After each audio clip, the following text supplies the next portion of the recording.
Hello, and welcome to the Future Christian Podcast, your source for insights and ideas into what it means to live as a follower of Jesus in the 21st century. At the Future Christian Podcast, we talk to pastors, authors, and other faith leaders for helpful advice and practical wisdom to help you and your community of faith walk boldly into the future. Here's your host, Lauren Richmond Jr. Welcome to the Future Christian Podcast. My name is Lauren Richmond Jr. Today I'm pleased to welcome Reverend Julian DeShazier. As a national speaker, advocate, and MC, Julian DeShazier, also known as J.Kwest, has appeared on BBC, Fox, NPR, and Dr. Maya Angelou's Oprah and Friends radio program. J.Kwest is also an Emmy Award-winning musician, featured in the video Strange Fruit, a commemoration of the Billie Holiday song and a meditation on racial violence. The Chicago native and graduate of Morehouse College and the University of Chicago Divinity School, is a leadership Greater Chicago Fellow since 2020 and was also recognized by Crain's Chicago Business as one of 40 under 40 leaders in Chicago. He's been named by the Center for American Progress as one of 10 faith leaders to watch in 2018. He serves as the inaugural chair of the Community Advisory Council for University of Chicago Medicine. He's associate director of the Office of Experiential Education at McCormick Theological Seminary and is also a former adjunct professor at the University of Chicago Divinity School.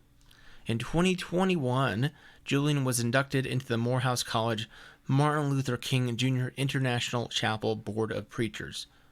Julian is a regular contributor to On Scripture and Sojourners, where he is also a board member. He and his wife Mallory have 2 fierce daughters, and you can find him on all socials at Pure Quest. That's Quest with a K, Pure Quest.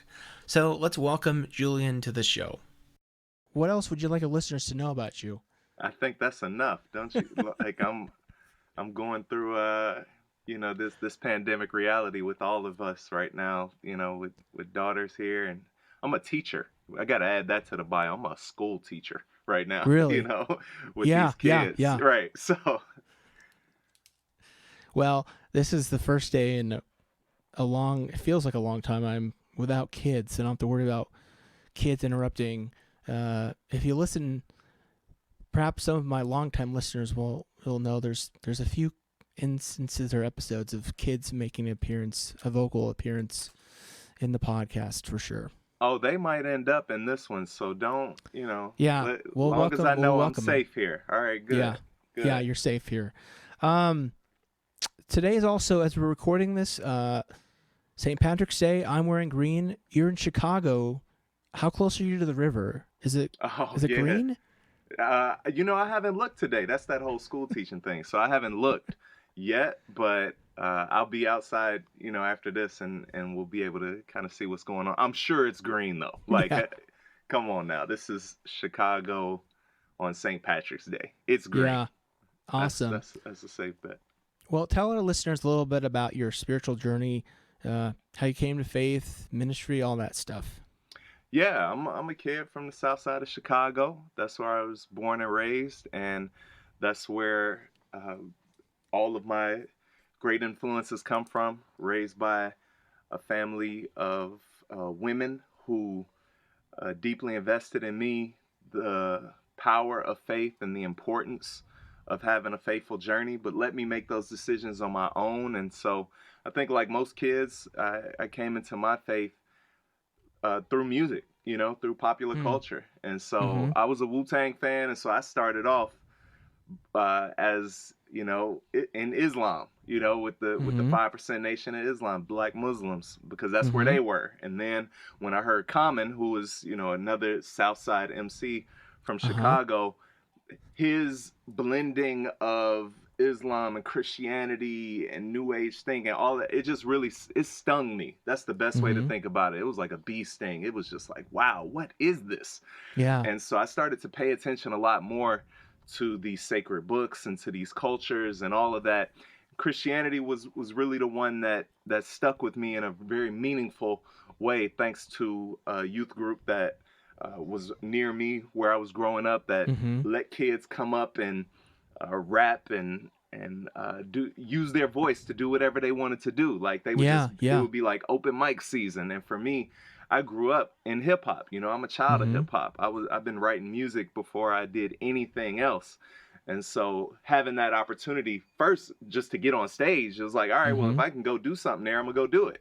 You Yeah. know, and then eventually them earning my trust and being able to talk about more of what was going on in my life Yeah. is, you know, Yeah. I would say that was the important thing for me, was being in a relationship with that church and Mm-hmm. how that brought me into a relationship with God and really thinking about my faith in a different way. Getting to pastoring is, you know, a whole nother longer story. Yeah. Yeah. But yeah, no, this is it's been a good ride, an What would you interesting say? ride. What would you say looks different about your faith today versus early in your life? Then. Yeah, I would say like in the past, being a Christian was very much about like making other Christians. It was that kind of on fire for God, Yeah. Yeah. radical evangelical kind of vibe, and really just figuring out like, all right, how can I live my entire life so that as many people will come to Christ, you know, this actual language, you Yep. know, as Yep. possible. And really like how that changed was that the success around that really taught me nothing. You know, there were people who would uh, join church and name me as one of their peers, but also a leader who helped get them into that. It was very humbling, but you know, the success didn't really teach me anything. It was the failures, you know. Oh, Oh my interesting. goodness. When I failed, you know, and college was good because I Mm-hmm. ran into people who wanted to be treated like humans, you know? They wanted to be treated like people, not numbers, not statistics, not people to save, but people to Mm-hmm. be in relationship with. And it taught me really how to be a better Christian or maybe an actual Christian, depending on how you think about it. I know for Yeah. me, now it's like instead of looking at the straight up, let me go and save as many souls as possible, it's about looking at the pattern of Christ's life Mm-hmm. and making sure that things that matter to him matter to me and organizing my life and my actions to be as closely aligned with Christ as possible. You know, being a disciple and having a faith that in the midst of everything can give me strength and joy and peace and all that. That's what the faith means to me now. Yeah. Awesome. Name a spiritual practice, or you can give more than one, that's been meaningful for you, or you might recommend to others. Oh my goodness, a spiritual practice. The first one that comes to mind for me is like the value of silence Oh. Yeah. and being able to practice silence every day. It keeps me from moving too quickly into decision making. You know how we can get into that, like a Yep. thing comes up and we're Yep. immediately trying to solve it and fix it, but Yep. like it's just to insert this little space in between that to be still, you know, in the truest sense of be still and know that I am God, Psalm 46, and a chance to remember my commitments and to who and to what I'm accountable to, and if I do slow down enough, I begin to hear something in the midst of that. And that process has not failed me yet. And so stillness is a spiritual practice that means a lot to me. Mm-hmm. I recommend it to anybody, even if you can only get 30 seconds. An intentional 30 seconds can mean more than a distracted 5 minutes, I think. So That's good stuff. That is good yeah. stuff right there. Yeah. Especially now in the season we're in. Well, Julian does obviously a lot of stuff. We read it, or I tried to read it. But as I was trying to figure out what to talk to Julian about, I came across this blog he wrote a couple years ago, it looks like, right? Mm-hmm. And it's a story, 85 seconds, the story of parentheses story of a quitting marathon. I can't read. I'm sorry. Okay.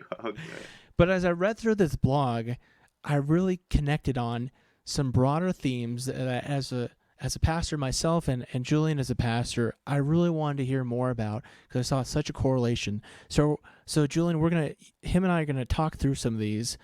And the first theme I saw was talk about kind of this this weird story, kind of funny story about how you decided your unique path to running. Oh yeah, like you talking about with the heart condition and Yeah. everything. Yeah, I mean, I'd gotten diagnosed with the heart condition, and the way the cardiologist said it was like, "Oh, you'll be fine. It's cool, but you'll just never run a marathon. Like Mm-hmm. as long as you don't want to do that, then you'll live a happy, normal life." And I heard that and was it was just a competitive thing Mm-hmm. in me that was just like, "What?" Okay, at that moment I decided I'm running a marathon. Yeah. Like Yeah. I'm doing this thing, and started with a 5K, and just picking a 5K, and you go online, couch to 5K, like how Mm-hmm. do I go from Yep. not running at all to trying to get 3.1 miles in, and really just building up that discipline of running for me, which I think I needed in my life in for a lot of different reasons, but Mm-hmm. that discipline became the ways in which you might see on the internet how people talk about running as addictive, Mm. and really talk about the compulsion towards running, or even if they don't talk about it, you just kind of notice it when you're on running blogs. Like everybody on a running Yeah. blog is very serious, like no, Yes. there's Yes. no like hobby run, like, oh, I might get a few miles in this week. Like everybody's super serious, so it can be very intense and sometimes off-putting to Uh-huh. me. And so for me, like, to be distanced from that, but just to say, like, what would it be like for me to just get up and try to do something every day, get into the cadence and the rhythm of like every single day, and that became a spiritual practice for me. Now, again, as I read this, Julian, I made the connection between the unique call or unique beginning that you had to running and the often unique calls that people have to ministry. So I want to hear more about that connection, your perspective on that. Yeah, I don't, my call to ministry came by virtue of me like recognizing what was possible, Mm.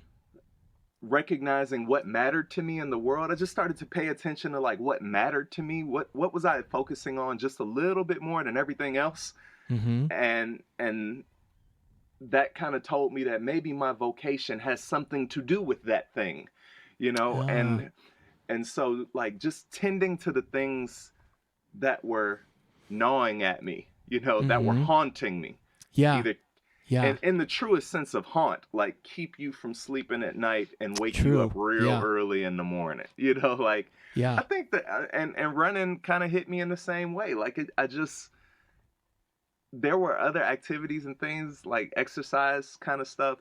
Like, you try to stay fit, or you actually think about fitness once you get into like your late 20s or something, once you Uh-huh. realize that like Yeah. everything you eat is not going to just disappear from you. Some of this is going to stay now. Like, and that happens at different ages for everybody. And for Mm-hmm. me, that was when I just said, all right, I need to find something Yeah. that I can do on a regular basis, not like Mm-hmm. once a week, but something that I can do. And I would try other stuff. This just stuck. I wasn't good at it.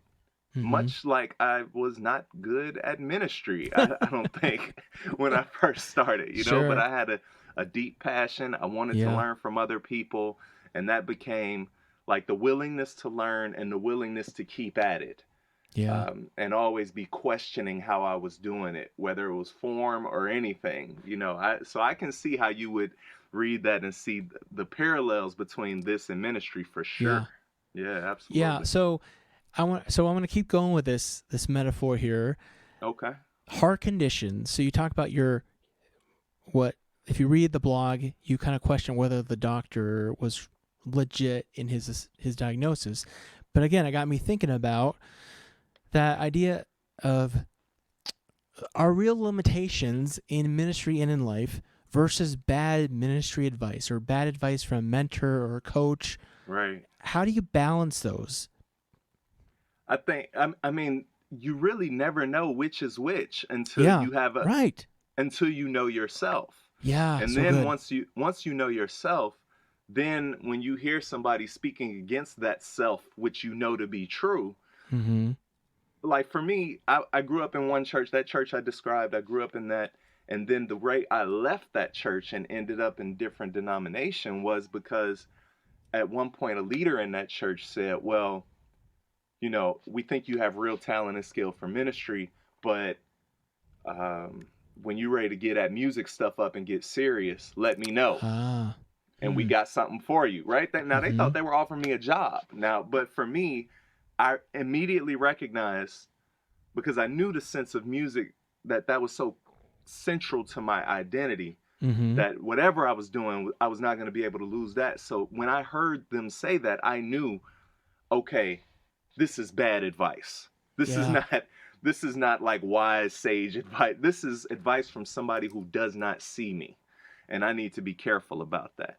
And so, you know, I think the reason why I didn't know whether I had a heart condition or not. So when I first started running, like, I just knew that I felt okay. I don't like everything people are describing about the symptoms of running. I feel all those, but I don't feel anything else, you know?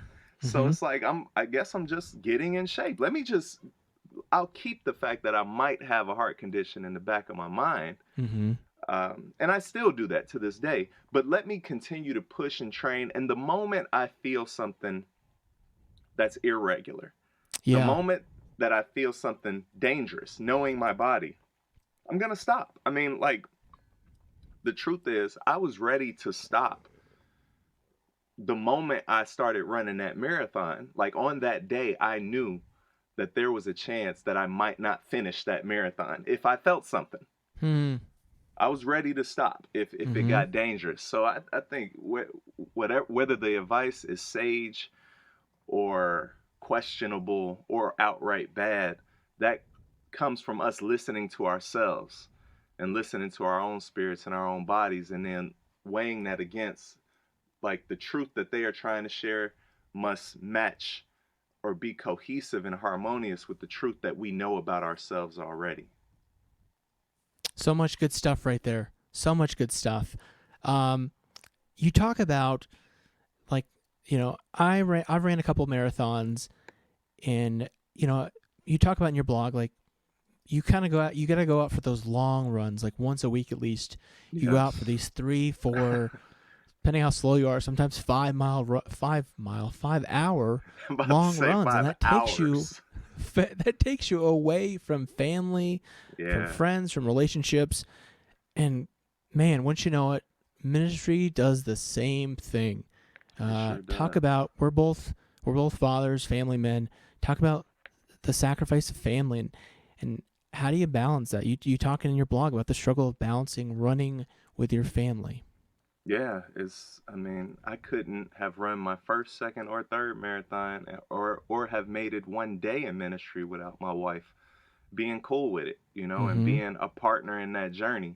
She wasn't doing the running, but she was providing the kind of atmosphere to where I didn't have to feel guilty about running, where I could feel like this running was important, a part of my life, and I could go ahead and pursue that with her support. I think it's the same thing with pastoring or any of the advocacy or music or anything. You know, I just shot a music video this past weekend. Like, she was here with the kids 2 days, you know, and like, I couldn't have done that. She's not in the video at all, but there's no way I could have been able to do that without her. And so I'm deeply appreciative and recognize that, like, even though you only see one person, ministry is a partnership. Ministry is always collaborative, you know? And so anytime I find myself doing something that's not collaborative or in the spirit of collaboration or honoring this partnership, I know immediately something's off. You know, it's like that does not match with the truth of what this is supposed to be, just like the advice stuff, you know? And so trying to make sure that everything that I'm doing is collaborative, and also making space for the things that she needs in the midst of that, which means me sometimes slowing down and stopping, and was one of the motivators for me to stop running There were a lot of things, but that was also one of them. Like Yeah. she's, for 3 marathons, she's put herself in this cadence and this rhythm of supporting me in this way. Yeah. And it's hard. It's hard to do it. Yeah. Like it's hard to run a marathon, and it's hard to support somebody. Their diet changes, everything shifts. Their sleep habits, their availability, their mood, Yeah. all of that shifts. And that stuff happens in ministry too. But like knowing that there are some times where I can sit that stuff down and say, okay, let me be your partner now. What do you need? What are you working on that I can be supportive of, even if it means I need to be away from the church some, So like that, it's that ebb and flow of like, all right, who needs what right now, and how can we make sure that everybody has what they need? That I think is ministry and definitely running for sure. Yeah, really good. The memory that comes to mind, speaking of sleep, from my experience, Julian, is just like after long runs, going to bed, and my legs just throbbing. Yeah. Just throbbing. Yeah, like I need some icy hot right now. I need to lay in a certain position. I need Yeah. There's so much need that a person running a marathon has. You're almost like a newborn baby, like you just like are helpless and need other folks. It cannot be done alone. Well, I'll confess, I didn't change my diet that much, but that's another conversation. Well, here's the thing: you add more calories. That's true. Yes. So, yes. It's not necessarily becoming healthier. It's just like, we're eating 3,000 calories a day, but how come you gaining weight? I'm not, right? Because I'm out running these races. So that's the kind of sacrifice we're talking about here. I'm bringing all types of junk in the house. Yeah. Well, again, the title of the blog is 85 Seconds, and this is kind of one of the things that really, really stuck out to me that I wanted to touch on. You're right about how through this kind of experience you're chasing after, what was it, getting under was it a 5-hour marathon or 4-hour? Yeah, I wanted to beat 5 hours. Yeah, beat 5 hours, and you were short by 85 seconds. And I feel your pain as a runner, or at least former runner. That's another story. How you want to break those, and running, like times is like, it's like those are your markers. That's it. But you write that it ain't worth a lifetime, and it just struck me. It just struck me how knowing when to be content, not just in life, but more so in ministry. Because I don't know about your experience, Julian, but I know that so many times in ministry, it can be about, man, if I can just get 5 more people, if I can just make worship service a little better, if I can just do this, if I can just do that, and you're just chasing those 85 seconds. That's right. That's right. No, you hit the nail right there. And in both running and ministry, but we keep it at ministry right now. Like having those realistic goals, having healthy goals. I could have said I'm gonna run 3.5 hours. I could say I'm gonna take a church from 50 people a Sunday to 200 people, right? Yeah. Like, sure, you could say all that, and sure, it might happen, but the kind of work, the kind of stress that you're going to have to put yourself through and put yourself out there, will it bend your integrity? Will it bend your authenticity? Will it stretch your muscles to the point of tearing, Or will you be able to do this in a way that's healthy? To have realistic goals is to say, all right, 50, now let's get to 55. Let's get to 60. Let's get to 65. Or even thinking in metrics beyond the number, the butts and seats, but to say like measuring our engagement in the community was the way that I started looking at University Church. I've been there close to 11 years now, and everybody was so like into the numbers, and I was just like, well, I've seen plenty of big churches that weren't healthy. So let's pause for a moment and talk about what a healthy marathon looks like. Let's talk about what healthy ministry looks like. where you can get up and walk afterwards, where you can get, where you feel good about what has just happened. Yeah. And that's when the conversation shifted from like butts and seats or finances. All that stuff's important, because you want to be solvent, you want to be able to stay open and doing the good work. But what does the good work mean? What is that work? Can you all tell me that? Can we talk about what it means for us to have a healthy relationship with our surrounding community, with the school next to us, with, with the police, whatever that means. And that's shifted so much right now, but to always be asking, like, what does health look like for us?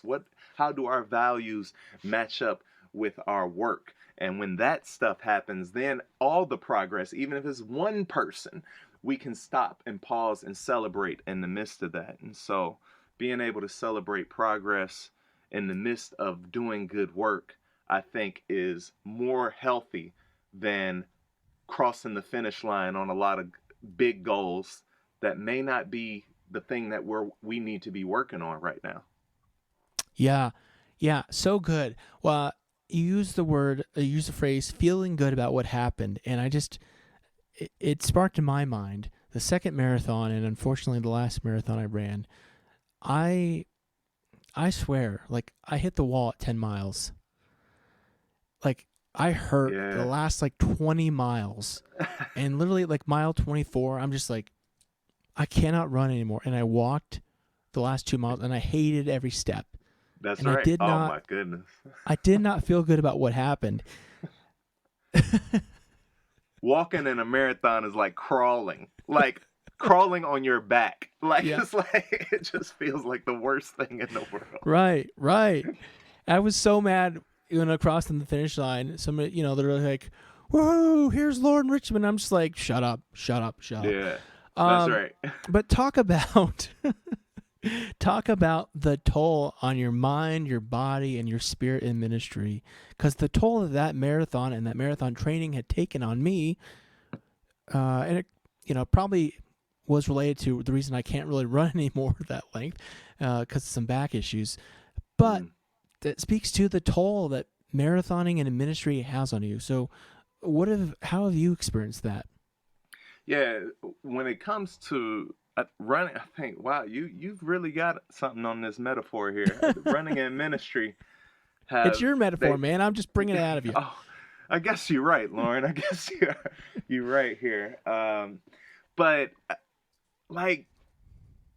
I became a healthier runner when I stopped comparing myself to other runners. Oh, come on. Keep going. When I stopped paying attention to their pace and how they ran and how many medals they had and how good they felt afterwards, because when I started running, I wanted to be inspired. So I would just go and try to find inspiration from anybody doing it. And I had a friend who was a cross-country runner in high school and was just in impeccable shape. Had a 12-pack. I've not sniffed a 12-pack, all right?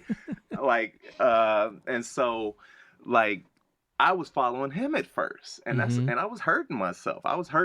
Trying to keep up with that until finally I said, well, what's best for me? What's right for me?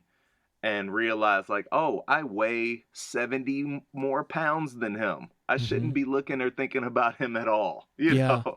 And when I finally started thinking about body type and other height and all of that, I started listening to people who were closer to that, and their advice fit more for me.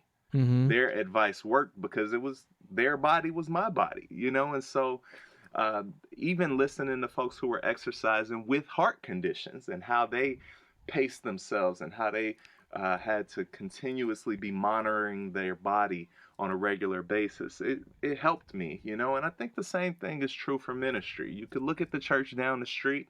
You could look at the ministry, especially now on Facebook or on social. You can see what they're doing. You could say, oh my goodness, I want to be there. I want us to do that. I think we can do that. Or you could do this other thing where you say I know that we're better than them. I know that we are more dynamic than this. And so how come we don't have that? You can start to feel this real bitterness about ministry, about yourself, about the church. And all those things can lead to burnout in some pretty dangerous ways, I think, Yeah. if we're not careful. And so for me, because in Chicago now, there is a church literally on every corner. And within a half mile at University Church, you are going to run into 5 or 6 other ministries, a Mm-hmm. half mile, Yeah. And so, like, and I might be underestimating, to be honest, like it might be more. Yeah. And so the tendency, especially starting out, to try to compare yourself to others, Yeah. to try to differentiate, to try to establish a brand, all that kind of stuff that isn't faithful at all, but we do it in mass, Mm-hmm. Yeah. especially at the beginning of ministry. It takes a while, I think, for folks to become comfortable enough in their skin and comfortable enough even with their flaws and their brokenness Yeah. to be able to say, I know what I do well. I know what I don't do well at all. And maybe these are opportunities for collaboration. Maybe I should be asking somebody else to do this and not me. You carry it in a different kind of way. When I first came in, I thought I had to carry everything. Yeah. And I overfunctioned, Yeah. like ridiculously overfunctioned, which meant that there were times when I hit the wall. Yeah. Yeah. And I did not have to hit that wall. That wall was not because, oh, that just happens in ministry. No, that's what happens when we don't go about it in a healthy way. And I don't just mean self-care, taking a day off. I mean, like, being able to manage our expectations, to manage how we do the work and who does the work with us. Yeah. Our leadership styles, our values, our theology, making sure that all of those are faithful. We'll come in believing in God in the perfect way, whatever that means, but then the way that we practice it is completely toxic and not healthy for us. So we often introduce disease into our own lives, Oh, yeah. and brokenness into our own lives. Yeah. Not because of what we believe, but because of how we practice what we believe. And so, yeah. That's another chapter right here, Julian. Maintaining your pace. Bam. Are we writing this book We're writing right this now? book right now. For those That's listening, what I'm talking about. I'm telling Julian, this is a book right here. So we got to get him a publisher. If you're listening and you're a publisher, this man has a story that needs to be published. So we're gonna work on it from here on out. Yeah. No, I'm hearing you. Talk about, you write in your blog, the past 3 to 4 years of your life, or as you wrote the blog, had been running. And I think you wrote that in all caps, if I remember correctly. Yeah. And man, I don't know about you, but holy cow. Like, I can tell you, there's been some years in my life where it felt like the whole year, whole 2 years, whole 3 years had been ministry. Talk about finding balance in life and ministry. I think I was so exasperated because I realized that running was something that I was becoming good at. It was something to conquer. Mm-hmm. And so it was happening, and it fed into my own psychological need to be in control of things. And so in all the collaboration I was doing, whether it was a partnership at home with my wife or raising kids or doing ministry with other people, when I ran, it was just me. Yeah. So I could just go out there and do it. And so I liked that.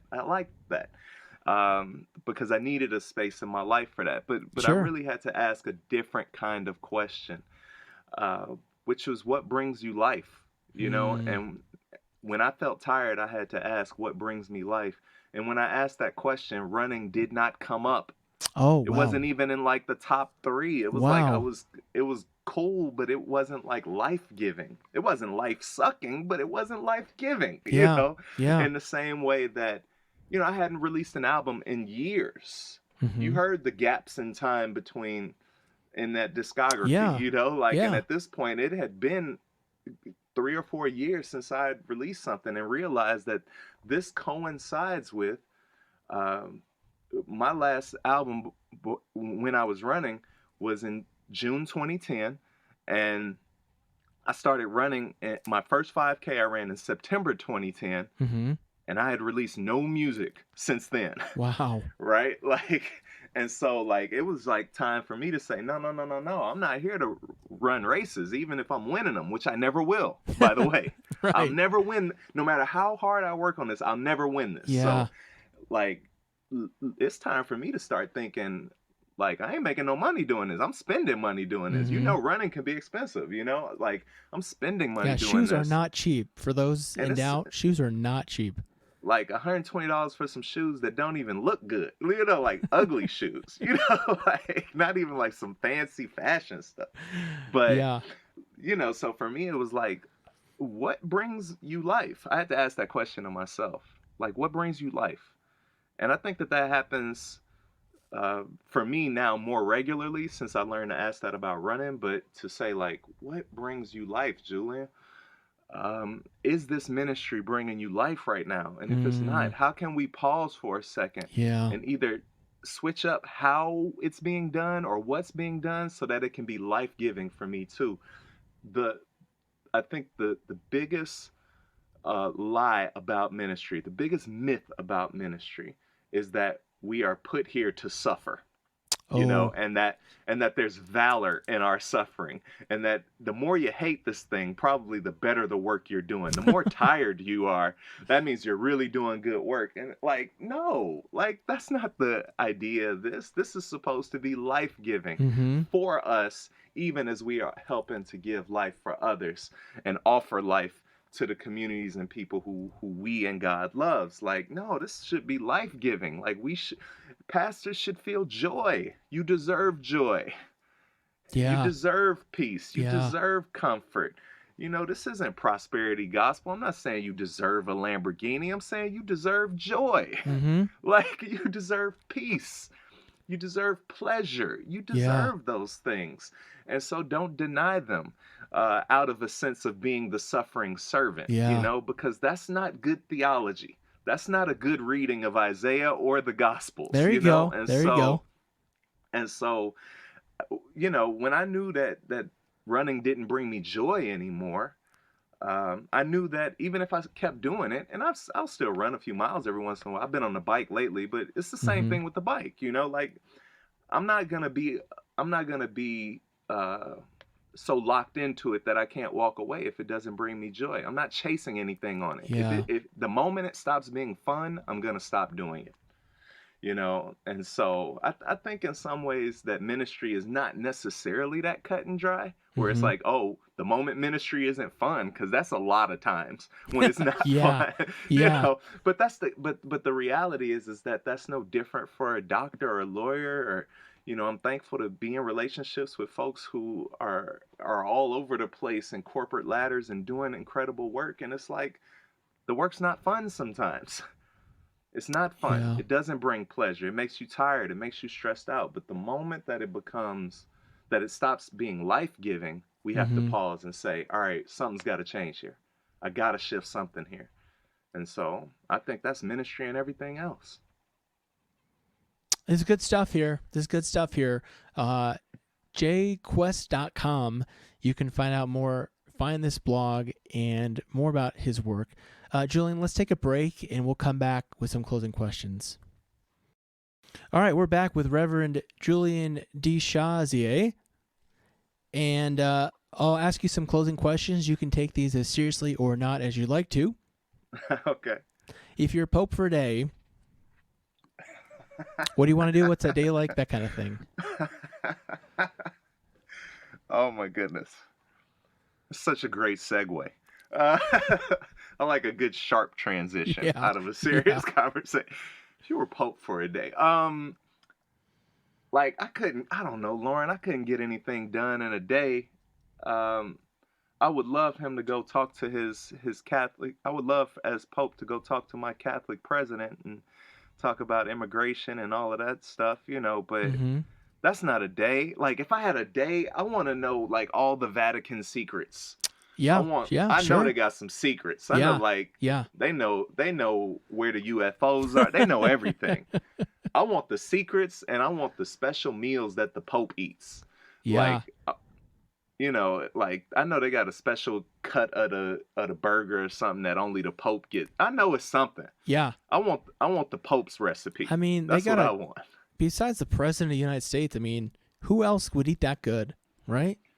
Exactly. That's what I'm thinking. So not, not to be facetious, because that's pretty serious. If I only had a day, I don't know if I'd try to get any work done. Like I would try to like go show me the archives. Let's go find the stuff nobody's supposed to know about, That's good. Talk about a theologian or historical Christian figure you'd want to meet or bring back to life. Oof. Howard Thurman. Yeah. I would love to have a conversation with. And, in some ways, though, like there's so much of he wrote so much. Yeah. And was so profound in sharing his thoughts with the world. Like he's a prolific writer. Like there's the answer to any question I have is probably somewhere in a book somewhere that he's written. So let me change that. I think I would go with Frederick Douglass. Okay, sure. Somebody who is not very well known, certainly by my generation. Yeah.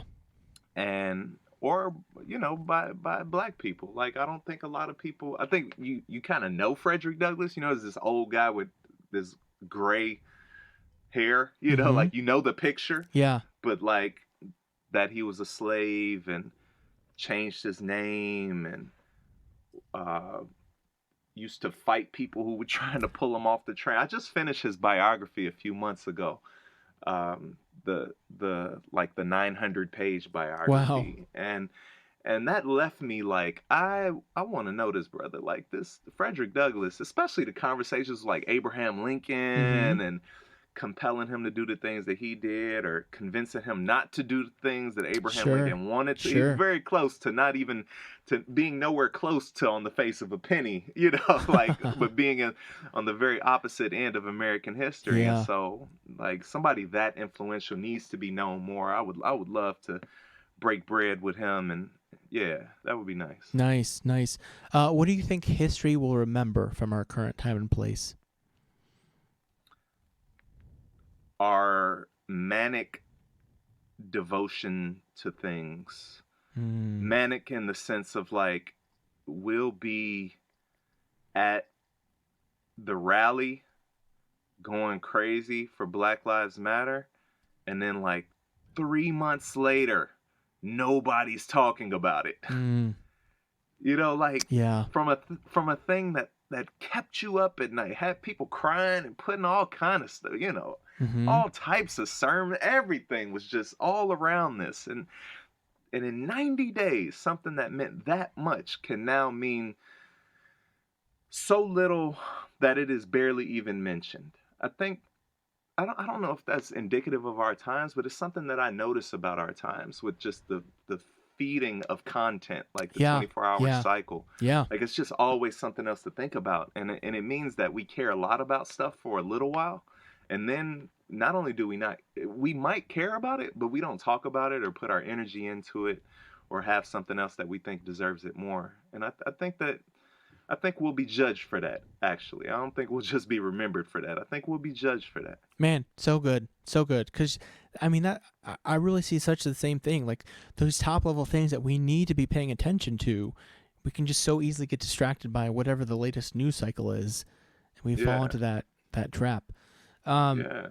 What are your hopes for the future of Christianity? Oh, I want churches and a religion that is more responsible and loving, that goes alongside people in loving ways, hurting people, but also is able to go alongside thriving people and offer challenge and critique, and to really go alongside people. Poor and rich, I think that's the future I'm trying to build, at least, in one little corner of the globe. But I think that's what this is about. to offer love and challenge, inspiration and to cause people perspiration, Yeah. sometimes. I don't Yeah. want to be too cute with the rhyming, but yeah, like love and challenge, I think is what our faith can do very well and what our churches can offer to people. Yeah. Love it. I don't know about you. I live in the burbs, Denver metro area, and Okay. I imagine in Chicago, there's certainly a lot of poverty, but there's also great wealth. And it's like, I don't know about you, but for me, I'm like, I want to see some of these upper class rich folks, like, I want to see them grow. Like, I want to challenge them to grow and more closely faithful to the way of Jesus. And that's what I like about your way of Absolutely. saying coming alongside and helping those thriving people get, quote unquote, thriving people grow closer to the way of God. Right, because everybody's hurting, so we Yeah. can go alongside people and recognize when you go alongside people, you recognize the threads that are a part of the human existence that no one is able to avoid. Pain, Yeah. pain, grief, loss, joy, peace. Everybody feels those, Yep. no matter what you have or don't have. Like you feel those things, and you can go alongside people and help them make meaning of situations in that kind of way. But also, like my context is very similar to yours. We're on the University of Chicago campus. We have tons of smart people, but we're really diverse. We have folks who are from everywhere. Yeah. And what happens a lot of times in our congregation is very, I'm using air quotes here for folks listening, like very liberal, progressive, whatever words you want to use there, pretty far to the left. And what happens a lot is you spend a lot of time kind of either like yelling at the folks on the other side Yeah.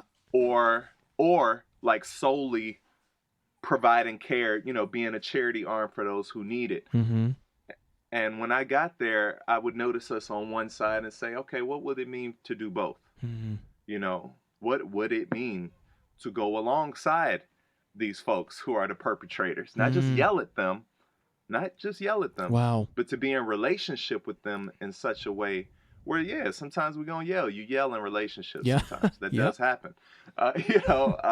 You lose your temper, and in a relationship, somebody just did something wrong and they need to be yelled at. Yeah. You know what I'm saying? Like that's the reality. But to be in relationship implies something deeper beyond that. So not just pointing fingers, yelling, but saying like, let me help you to think about a more loving way to do this. Yeah. That requires relationship, because I don't want to hear from nobody who just yells across the fence at me and tells me what I'm doing wrong. That's not my neighbor. If you are my neighbor, we will be in a different kind of relationship. Who is my neighbor, Lauren? You know what I'm saying? Who is my neighbor? That's something that I think about a lot in all of this. So, man, we gotta end. We could spend another 45 minutes on that. Yeah, folks, easily. Check this guy out. Where can they find out more about you? Oh, J.Kwest.com, JKWEST.com. I'm on social media at Pure Quest, everywhere. So if you pop it in, you'll see more blogging. I'm doing some video kind of blogging and devotional stuff now. So you'll see all of that. And the music, wherever you listen to music, go pop in J.Kwest and Verbal Quest. That's my group, Verbal Quest. And go listen to some good music and share it with people. That makes a difference for us indie folks. Yeah. Please let people know about it. Thank you. Well, this has been a great conversation. Really appreciate your time and loved hearing your thoughts. So thanks again, and may God's peace be with you. And with you, my brother. Thanks for joining us on the Future Christian Podcast. The Future Christian Podcast is produced by Torn Curtain Arts in partnership with Resonate Media. To learn more about Lauren or the podcast, visit futurechristian.com. If you've enjoyed the show and you think it would be valuable for others to hear, subscribe to the podcast and leave a review. That really helps more people find us. Thanks again, and go in peace.